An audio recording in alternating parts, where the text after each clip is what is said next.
l'espai, que Vale. farem amb Déu. Ens ha arribat una nova pregunta d'un veí de la població que ens demana que preguntem sobre el carrer València. Ens diu que es va reformar en la passada legislatura. Abans hi havia 4 bancs que els veïns aprofitaven per seure al llarg del dia i les nits d'estiu. En fer la reforma del carrer amb formigó imprès van llevar els bancs i ja no els han tornat a posar. Es tornaran a posar? Quan?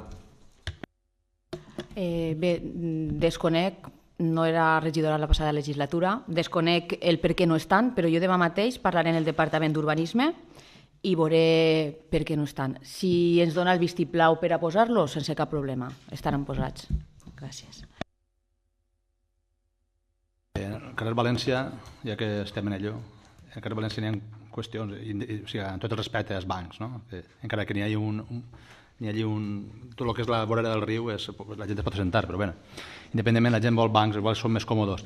Però el que sí que està malament en el carrer València, més que els bancs, són els arbres. I els arbres, ahí sí que tindrem que prendre una decisió, perquè evidentment són un perill. I hi ha 3 qüestions que anem a resoldre poquet a poquet.